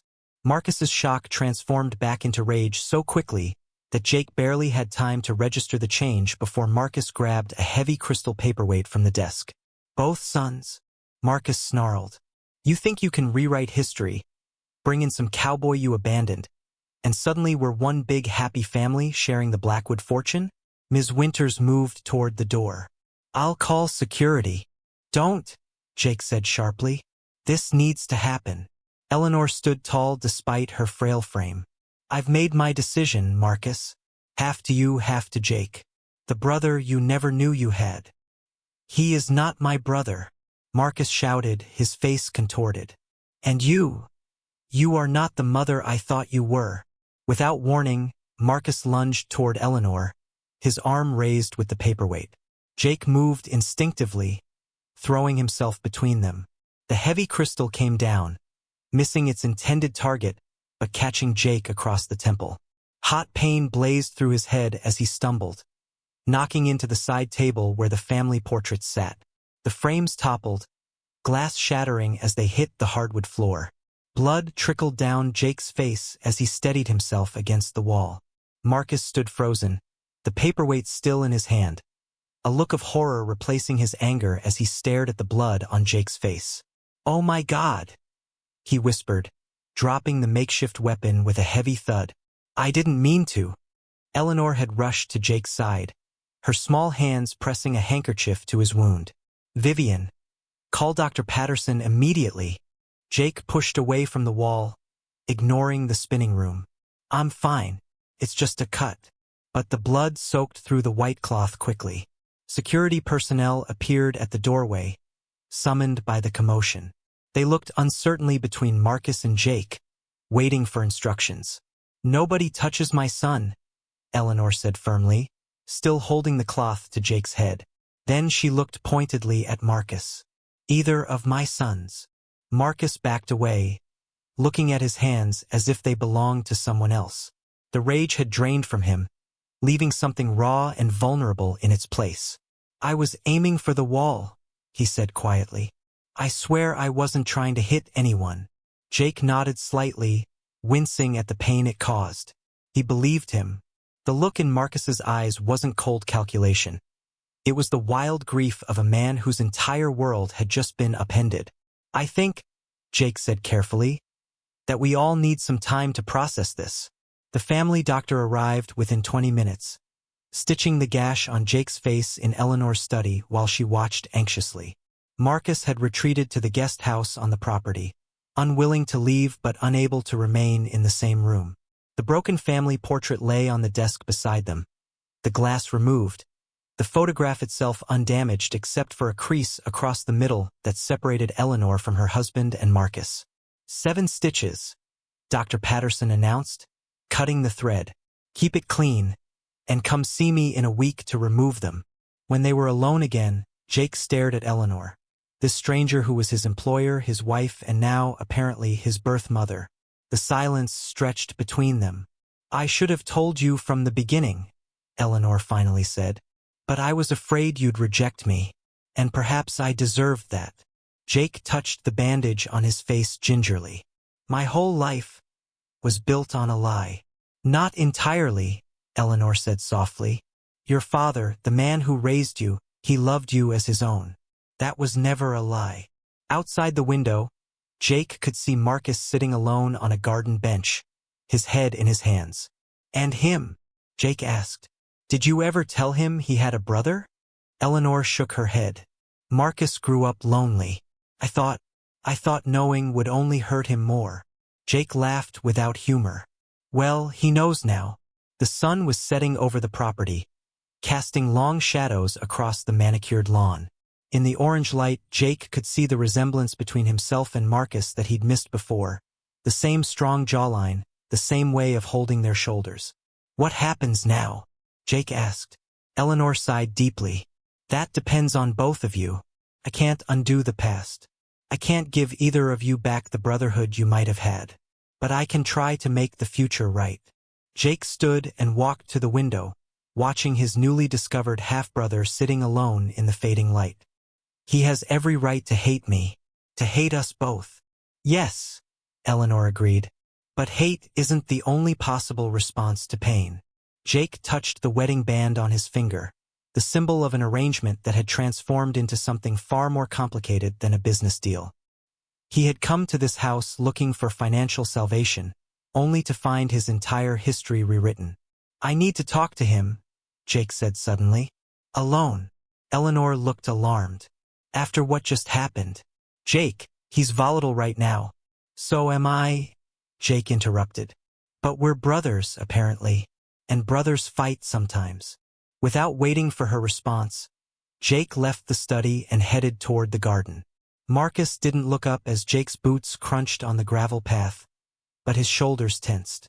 If you've come for round 2, Marcus said without raising his head, I should warn you I was the boxing champion at boarding school. Jake sat on the opposite end of the bench. Noted, but I think we've both drawn enough blood for one day. The evening crickets began their chorus as the two men sat in silence. Above them, stars appeared one by one in the darkening sky. Did you know? Marcus finally asked. Before today? About being her son? No. Jake touched his bandaged face. That was as much a surprise to me as it was to you. Marcus nodded slowly. I believe you. He paused. I'm sorry about your face. I'm sorry about your mother. Finding out she kept a secret this big can't be easy. Marcus looked at him directly for the first time. You look like her, you know? Around the eyes. Jake had never seen the resemblance before, but now that Marcus mentioned it, he could picture it. The same deep-set eyes, the same way of squinting slightly when thinking hard about something. For what it's worth, Jake said carefully, I didn't marry her for her money. Not exactly. I married her to save my family ranch, which turns out to be land that was once partly hers anyway. Marcus gave a short, bitter laugh. The ironies just keep piling up, don't they? He ran a hand through his carefully styled hair, messing it up in a way that made him look younger, more vulnerable. She never told me she was sick either. Cancer, she said. Jake nodded. Stage 4 pancreatic. Terminal. Christ. Marcus's voice cracked slightly. All these years of stiff phone calls and obligatory holiday visits. I always thought there'd be time to fix things between us someday. From the main house, they could see Eleanor watching them from the study window, her slight figure illuminated by the lamp behind her. Maybe there still is time, Jake suggested quietly. Not as much as you hoped, but some. Marcus stared at his mother's silhouette. Do you hate her? For giving you away? For marrying my father instead of yours? Jake considered the question seriously. I don't know yet. I think I need time to figure that out. He glanced at Marcus. Do you hate me? For suddenly appearing and becoming her heir? I don't know you well enough to hate you specifically, Marcus admitted. But I've resented the idea of you all my life without realizing it. The perfect ghost child she gave up, who somehow got more of her heart than I ever did. The brutal honesty of the statement hung in the air between them. Neither man knew how to be brothers. They had 30 years of separate lives and only 10 minutes of shared history. What if, Jake suggested slowly, we called a truce? Not for forever, just for now. While we figure out what all this means. Marcus looked skeptical. A truce? Yeah. No lawyers, no fighting over the will, no more throwing heavy objects at each other's heads. Just time to get to know the mother you've always had, and the mother I never knew I had, before it's too late. The evening had grown chilly, and lights were coming on in the main house. Ms. Winters appeared at the garden door, watching them warily. And afterward? Marcus asked. When is she gone? Jake didn't have an answer for that. The future beyond Eleanor's illness was a hazy, uncertain thing. Would they remain connected, these accidental brothers brought together by a deathbed revelation? Or would they drift back to being strangers once their shared link was gone? I guess we figure that out when we get there, Jake said finally. Marcus extended his hand cautiously. Temporary truce, then. Jake hesitated only briefly before shaking it. The grip was formal, nothing like the easy camaraderie of true brothers, but it was a beginning. As they walked back toward the house side by side, keeping a careful distance between them, the question hung unspoken in the air. Would blood prove thicker than the fortune that had divided it for decades? The sun broke through storm clouds as Jake rushed into Eleanor's bedroom, his heart pounding in his chest. Doc Williams had called at dawn with urgent news. Eleanor's condition had taken a sudden turn. Jake found her pale against the white sheets, her breath shallow, but her eyes sparked with life when she saw him. There you are, Cowboy, she whispered, her voice thin as paper. I was beginning to think you'd run off. Jake pulled a chair close to her bed, the wood scraping against the floor. Not a chance, Eleanor. Told you I'd stick around for better or worse. Didn't I? That very day, Jake moved his own bed into Eleanor's massive bedroom. The staff raised their eyebrows but kept quiet as he dragged in the smaller mattress, placing it beside her grand four-poster bed. Eleanor watched him with tired eyes as he worked. You don't have to do this, she said. I know, Jake replied, tucking in the sheets. Want to, though. The huge room seemed smaller with both of them there. Jake hung his old cowboy hat on one of the fancy bedposts, looking out of place among Eleanor's fine things. But he didn't care how it looked. Something had changed between them after the truth came out. Something deeper than marriage papers or hidden secrets. Ms. Winters brought up a box of old photos at Eleanor's request. As the afternoon light streamed through the tall windows, mother and son spread pictures across the bed.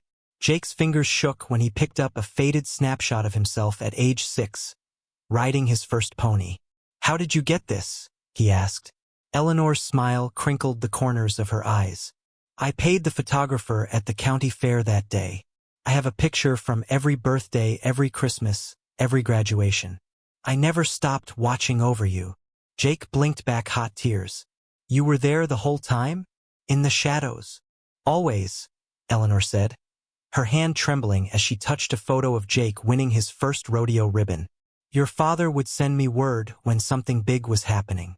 I'd slip into town, watch from a distance, then disappear before you could spot me. Jake stared at her, trying to remember strangers at his school events, his competitions, his life's big moments. Had he ever noticed the elegant older woman watching from afar? Had he ever felt her eyes on him? Why didn't you ever say anything? All those years. Eleanor's face clouded with pain that wasn't just physical. Your father and I agreed it was best. Marcus's father had such power over me then. If he'd known about you, he would have ruined your family completely. She picked up another photo. Jake at 18, graduating high school. By the time I was free of him, you were grown. I feared you'd hate me for giving you up. The grandfather clock in the hallway struck 4 as they continued through the photographs. Jake discovered his mother had tracked not just the big events but small ones too. His first blue ribbon at the state fair. The day he broke his arm falling off the barn roof. The afternoon he'd taught the neighbors' kids to ride. I felt like I knew you, Eleanor said softly, even though you didn't know me. That evening, as the sun began to set, Jake had an idea. He excused himself and hurried down to the stables, where he saddled Thunderbolt, his favorite chestnut quarter horse.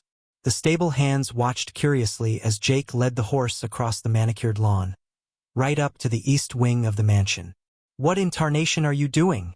called out the head gardener, who was pruning roses nearby. "Bringing Eleanor a visitor," Jake answered, guiding the gentle horse right up to the big bay window of Eleanor's bedroom. When he tapped on the glass, Eleanor's mouth fell open in surprise. Jake pushed the window wide, and Thunderbolt stuck his head in, nickering softly. "You brought your horse to my bedroom?" Eleanor laughed, the sound rusty but real. "You mentioned yesterday that you missed riding. Figured if you can't get to the stable could come to you." Eleanor's wrinkled hand reached out to stroke Thunderbolt's velvety nose. The horse snorted softly, blowing warm air on her fingers. For a moment, she looked young again, her eyes bright, her smile wide and genuine. "He's beautiful," she whispered. "He's yours too now," Jake said. "Everything of mine is yours." As the evening shadows grew longer, Jake settled into reading Eleanor's favorite book to her. Her breathing had grown more labored, and Doc Williams had left more pain medicine for the night. They both knew time was running short. A commotion downstairs broke their quiet moment. Ms. Winters burst into the room without knocking, her usually perfect hair escaping its pins. "Ma'am, I'm sorry to interrupt, but Mr. Marcus is here, with children." Eleanor's hand flew to her throat. "Marcus? Here? And he brought your grandchildren, ma'am. He's asking to see you." Jake looked at Eleanor, her face a storm of emotions. "Do you want me to send them away?" She grabbed his wrist with surprising strength. "No, please, let them come up." Jake nodded to Ms. Winters, who disappeared back down the stairs. The minutes ticked by on the antique clock as they waited in tense silence. Then footsteps sounded on the stairs, growing louder as they approached. Marcus appeared in the doorway first, looking less angry than the last time they'd seen him. Behind him stood a pretty woman with kind eyes, his wife Jenny, Jake guessed, and 3 children ranging from about 4 to 10 years old. The youngest, a little girl with Eleanor's blue eyes, clutched a stuffed horse to her chest. "Mother," Marcus said stiffly, "you look." His voice trailed off as he took in her frail appearance. "Terrible," Eleanor finished for him with a weak smile. "No need to sugarcoat it." Marcus cleared his throat. "These are your grandchildren. Amy is 10, James is 7, and little Emma just turned 4 last month." The children hung back shyly until Emma, the youngest, broke free from her mother's hand and approached the bed. She held up her stuffed horse.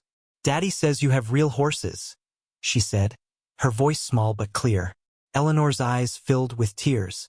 "Yes, sweetheart, many horses. And your Uncle Jake here is wonderful with them." Emma looked at Jake with new interest. "You're my uncle?" Jake knelt down to her level. "Seems that way, Miss Emma. And I bet those horses would love to meet you tomorrow." Marcus stepped forward, his expression conflicted. "I didn't come here to fight, Mother. I came because—" He glanced at his children, then back at Eleanor. "They should know their grandmother, even if just once." The words hung in the air, an olive branch in a war that had raged for decades. Eleanor reached out her hand, and after a moment's hesitation, Marcus took it. "Thank you," she whispered. "Thank you for bringing them." The evening unfolded in an unexpected way. Jenny produced a picnic basket full of food, and they all ate dinner right there in Eleanor's bedroom. The children gradually lost their shyness, with little Emma climbing right onto the bed to show Eleanor her favorite book. Marcus remained quiet but watchful, his eyes taking in the photos spread across the bed, the way Jake moved naturally around the room, caring for his mother. As the children were finally tiring out, Eleanor began telling them stories about the ranch when it was young wild mustangs running free, cattle drives under starlit skies, and brave cowboys who faced down lightning storms to save their herds. The children listened with wide eyes, even Amy, who had initially declared herself too old for baby stories. "Those cowboys sound like princes," Emma murmured sleepily. "Better than princes," Eleanor said, winking at Jake. "Cowboys keep their promises." It was nearly midnight when Jenny gathered the sleepy children. "We should let you rest," she said gently to Eleanor. "We're staying at the Pine Grove Inn in town. Perhaps we could come back tomorrow." "Stay here," Jake said suddenly. "The house has plenty of room. East Wing has 5 empty bedrooms." Marcus looked surprised at the offer. "This isn't your house too." "Yes, it is," Eleanor interrupted. "It's Jake's home now too, and yours if you want it to be again." A heavy silence fell over the room. Then Marcus nodded once, a quick jerk of his head. "We'll stay, just for tonight." After they left to get settled in their rooms, Eleanor sank back against her pillows, exhausted but smiling. "Did you see Emma's eyes? Just like my mother's. The blackwood blue." "She's got your spirit too," Jake said, adjusting Eleanor's pillows. "Marched right up to you without a hint of fear." Eleanor's smile faded as she clutched Jake's hand. "I've missed so much. With you. With them." "We're here now," Jake said firmly. "That's what matters." As he helped Eleanor take her evening medicine, she grew serious. "Jake, if I don't have much time left, don't talk like that. Listen to me," she insisted. "If these are my last days, I want you to know I'm grateful. Not just for these days, but for the man you've become without me. You're everything I could have hoped for in a son." Jake couldn't speak past the lump in his throat. Instead, he leaned forward and kissed her forehead gently, the way he imagined she might have done to him as a baby, in those brief moments before she gave him up. As Eleanor drifted off to sleep, Jake settled into the chair beside her bed, unwilling to leave her side. The house creaked and settled around them, a century of Blackwood history in its walls. Outside, the horses nickered softly in their stables. For the first time since coming to this grand house, Jake felt like he belonged. In the darkest hour before dawn, Eleanor woke suddenly, her body jerking upright. Her eyes flew open, unfocused and wild. "Eleanor!" Jake jumped up. "What's wrong?" She didn't answer. Her limbs began to shake violently, her head thrashing from side to side. Jake lunged for the emergency bell, pulling it hard enough to break the cord. "Help!" he shouted, his voice echoing down the hallway. "Somebody help!" Ms. Winters appeared in seconds, her face pale with shock. "Seizure," she said grimly. "Call the doctor now." Jake ran for the phone as Marcus appeared in the doorway, awakened by the shouting. "What's happening?" he demanded. "Eleanor's having a seizure," Jake called over his shoulder as he dialed. "Get the kids away from here." The next hour passed in a blur of activity.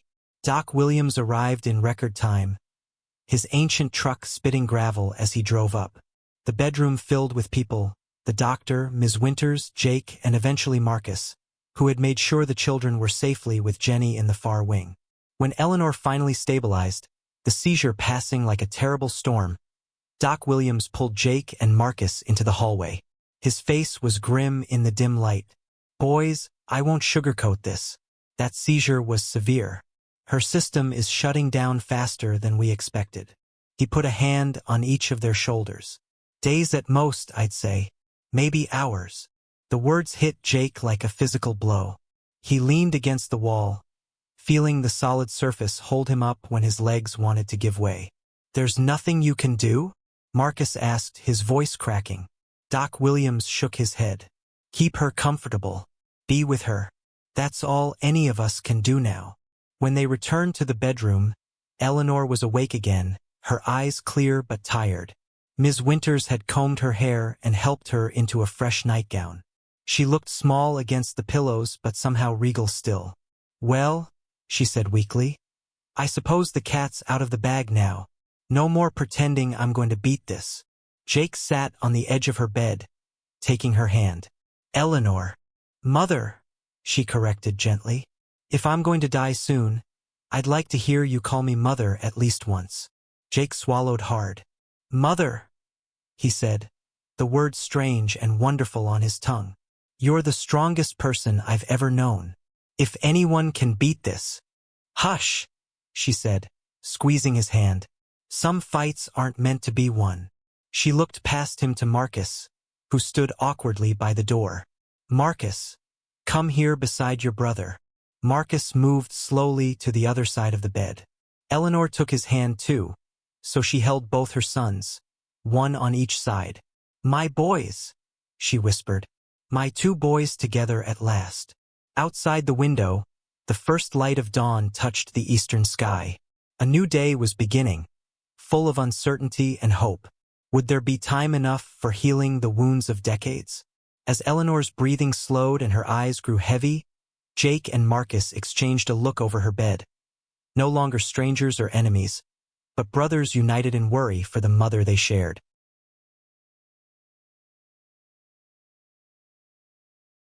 The doctors were wrong.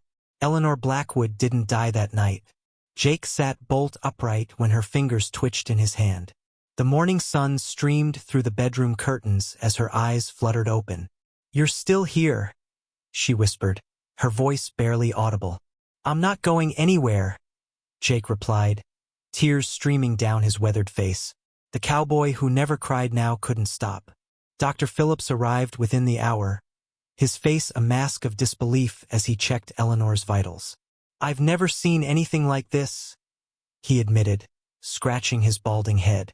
"The cancer is still there, but something's changed. She's fighting it differently." Jake leaned against the doorframe. "How much time?" "Hard to say. Days turned into weeks for her once before. This time, maybe months, but I wouldn't hope for—" "Hope is exactly what we need," Jake interrupted. "And time. Whatever she's got left, we'll take it." News of Eleanor's rally spread through town like wildfire. Some called it a miracle. Others whispered it was the power of family finally reunited. Ms. Winters simply nodded knowingly as she prepared Eleanor's favorite tea, adding an extra spoonful of honey, something she'd never done before. "First time for everything," she murmured when Jake noticed. Within 2 weeks, Eleanor could sit up in a wheelchair. Jake pushed her through the sprawling gardens she'd designed decades ago but rarely visited anymore. "Tell me about your horses," she requested, pointing to a flat stretch of land near the western boundary. "You breed quarter horses, don't you?" Jake nodded. "Started with just one good mare my father left me." "Your father," Eleanor said softly. "He was the most stubborn, handsome cowboy I ever met. You have his eyes. And your chin, apparently," Jake replied with a small smile. "Marcus pointed that out yesterday." The mention of Marcus hung in the air between them. Eleanor's other son had returned to the estate 3 days after her near-death experience, this time without lawyers or threats. He'd brought his wife Claire and their children, 10-year-old twins Emma and Ethan, who stared wide-eyed at the grandmother they'd only heard about in angry whispers. "Will Marcus stay?" Eleanor asked, clutching the blanket covering her lap. "He's moving into the guest house next week," Jake confirmed. "Said the kids should know their grandmother while they can." Tears welled in Eleanor's eyes. "And you? Will you stay too?" "I have a better idea," Jake said, stopping the wheelchair at the crest of a small hill overlooking a vacant pasture. "What if I brought my operation here? Those 5 horses I've been raising could use more space than my little patch of land." Eleanor's face brightened more than the doctors would have thought physically possible for someone in her condition. "You'd do that?" "On one condition," Jake replied, kneeling beside her wheelchair. "You teach me about being a Blackwood. I've got 30 years to catch up on." The next day, lawyers arrived, not to contest wills or marriages, but to transfer Jake's small breeding operation to Blackwood land. Eleanor insisted on sitting up in bed to sign the papers, her signature shaky but determined. "This property has always been split in my mind," she confessed to Jake after the lawyers left. "Half for Marcus, half for the son I gave up. Now it's official." Within a month, Jake's 5 horses arrived, nervous and skittish in their new surroundings. The Blackwood Ranch hands watched from a distance, arms crossed, suspicion plain on their faces. They'd heard the rumors that the young cowboy who married the boss was actually her long-lost son. But loyalty to Marcus ran deep. "They'll come around," Eleanor assured Jake as they watched from her bedroom window. She was right, but not in the way either expected. The breakthrough came on a stormy afternoon when Thunder, Jake's prize stallion, broke through a fence during a lightning strike. The frightened animal bolted toward the main road, where trucks regularly sped by. Jake raced after him, but at 58, Foreman Bill Conway was faster on horseback. The old ranch hand cut Thunder off just before the highway, risking his own safety to bring the stallion back. "Nice horse," Bill commented gruffly, handing the reins to Jake. "Needs work on his nerves, though." "Like his owner," Jake admitted with a self-deprecating smile. Something shifted that day. Mutual respect began to grow between Jake and the ranch hands who had initially viewed him as an intruder. By the end of the second month, they were swapping stories over coffee in the barn as Eleanor watched from her wheelchair, now strong enough to visit the stables. Marcus observed these changes with complicated emotions. One evening, he found Jake in the barn, brushing down Thunder after a training session.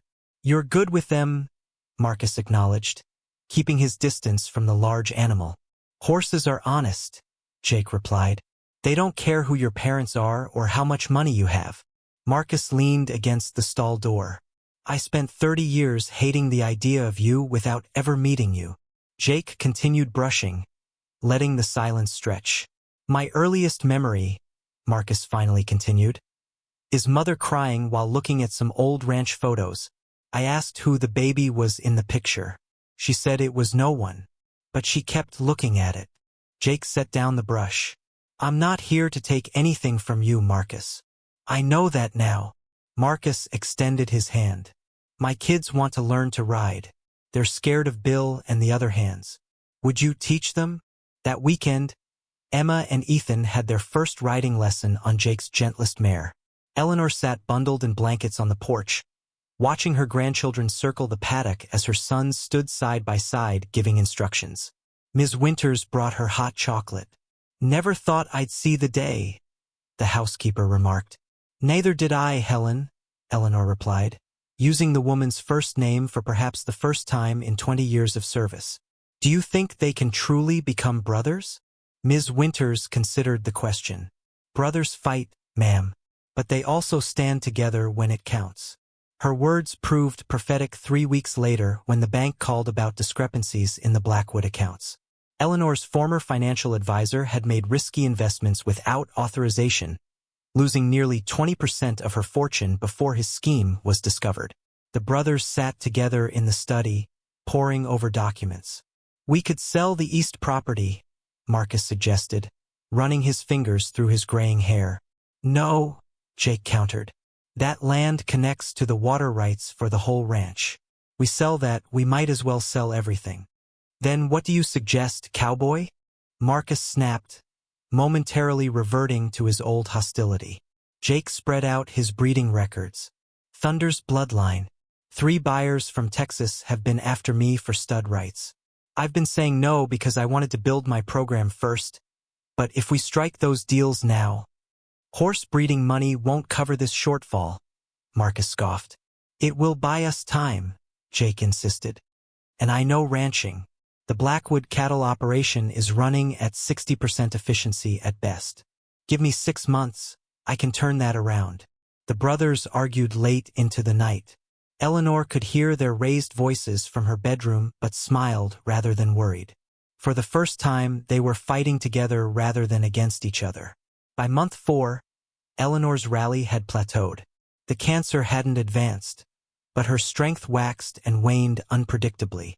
Some days she sat for hours with the grandchildren, teaching Emma to play chess and listening to Ethan read adventure stories. Other days she could barely lift her head from the pillow.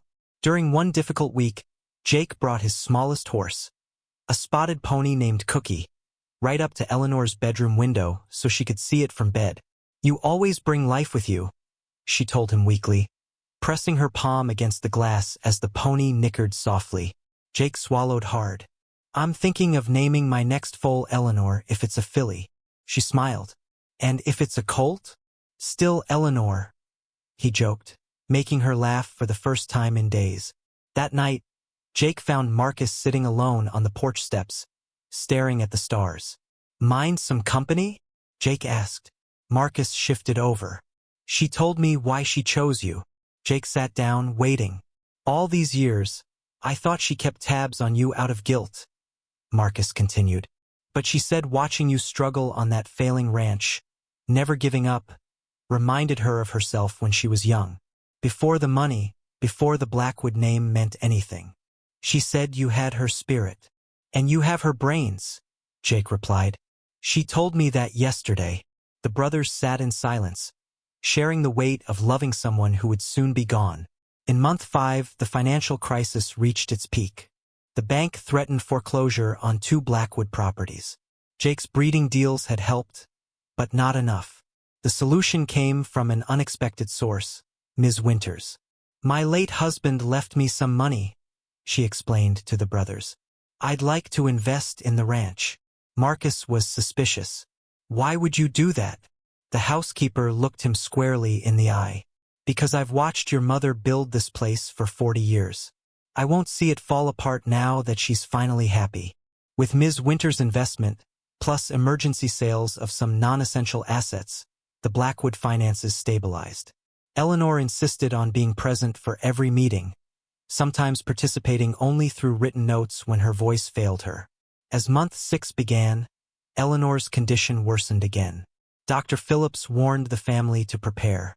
Yet somehow, she held on, determined to see Christmas with her newly united family. The holiday arrived with a blanket of snow covering the ranch. Ranch hands and family gathered in the great room where a massive pine tree touched the ceiling. Eleanor, propped up in a special recliner, watched as Emma and Ethan tore through presents. Jake had carved wooden horses for each child, while Marcus gave his brother their father's pocket watch, found in Eleanor's keepsake box. "He'd want you to have it," Marcus said simply. 3 days after Christmas, Eleanor Blackwood passed peacefully in her sleep, with both sons holding her hands. The funeral drew hundreds from across 5 counties. Ranchers, business associates, and competitors alike came to pay respects. Bill Conway and the ranch hands served as pallbearers alongside Marcus and Jake. Ms. Winters arranged everything with quiet efficiency, her eyes dry until the very end when she placed a single white rose on the casket. "She was the strongest woman I ever knew," the housekeeper whispered to Jake. In the reading of the will, Eleanor's final words to her sons brought both men to tears. "To my son Jake, who taught me that second chances come in unexpected packages, and to my son Marcus, who learned forgiveness is the greatest wealth. May you remember that family is what we choose to build with the time we're given." The estate was divided equally, with specific provisions for the grandchildren's education and Ms. Winters' lifetime employment. But the most significant bequest wasn't financial at all. It was a collection of journals Eleanor had kept for 30 years, documenting the son she watched from afar. "She came to your high school graduation," Marcus told Jake as they sorted through the journals in the study. "Sat in the back row. She cut out your rodeo championship announcement from the county paper." "All those years," Jake murmured, tracing his mother's handwriting with his fingertip. "She was always there." 1 year to the day after their unusual marriage, Jake stood at Eleanor's grave with fresh flowers. The headstone read simply, "Eleanor Blackwood, mother, grandmother, matriarch." "We're doing okay, Mom," he said quietly. "Marcus and I argue twice a week minimum. The kids are getting too comfortable on horseback. Ethan tried jumping a fence yesterday. Nearly gave his father a heart attack. The ranch is turning around, just like I promised." As Jake placed the flowers, he noticed new grass already growing over the grave, stubborn life pushing through. just like Eleanor herself had done so many times. At the house, the family waited for him. Not just a family of wealth and property, but something far more valuable that Eleanor had created in her final days. Jake Calloway, once a struggling cowboy with nothing but debts and dreams, now walked the land as a Blackwood. Not because of marriage papers or inheritance, but because of the strongest bond there is, the love of a mother who had finally found a way to bring her family together. As Thunder's first foal took wobbly steps in the spring sunshine, Jake smiled at the name on the registration papers, Blackwood's Legacy.